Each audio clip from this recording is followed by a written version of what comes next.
And now, tonight's newsmaker.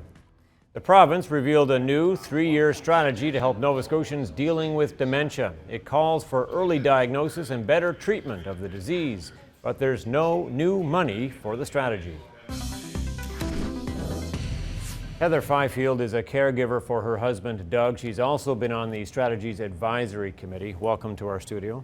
Thank you. Can you tell us a little bit about your experience living with a loved one with dementia? Yes, my experience started in the year 2000 when Doug was retired and I too retired. We had hoped to grow old together, but things were happening with Doug that was going to take precedent as far as growing old together. So Doug was very faithful in his visits to his doctor for regular type of things that we have, all of us do. But as the years went on, it was obvious that his memory was giving him some problems, his short-term memory, and some of his actions were out of the ordinary for him. And so in 2008, Doug was tested by his family doctor in the doctor's office, frequently referred to as a paper test. And when Doug came home, I asked him how it went, and he said, "Oh, it was fabulous, fabulous." So later that day, when I called the doctor's office to speak to him, the doctor said the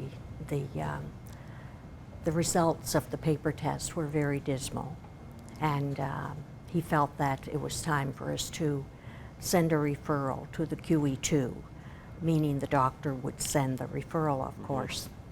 So 4 months after that, Doug had a official test at the QE2, and at that time he was diagnosed with vascular dementia. You were telling me earlier that he's now in a home in the Bridgewater area. He is. He's in a permanent long-term care in Lunenburg. I'm wondering, against that backdrop, how do you see today's strategy helping someone like you? Or Doug, for that matter? I believe that the strategy that the Advisory Strategic Committee worked on puts in place many things that have not been in place before. Things that will help people who are going through the journey of dementia with their loved ones. It gives them more options of things that could be available, perhaps day programs, areas that they can take their loved ones for social activities.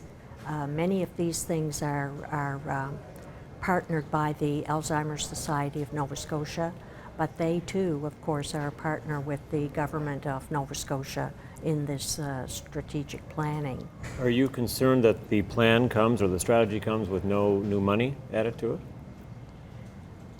Well, I have to accept that it comes at this time, and that the minister has said since the beginning of their government that this would be a priority for him. And today he indicated that there is money available for the current year's budget, and that it's his every intention to make sure that money is available for the next subsequent year 2 and year 3.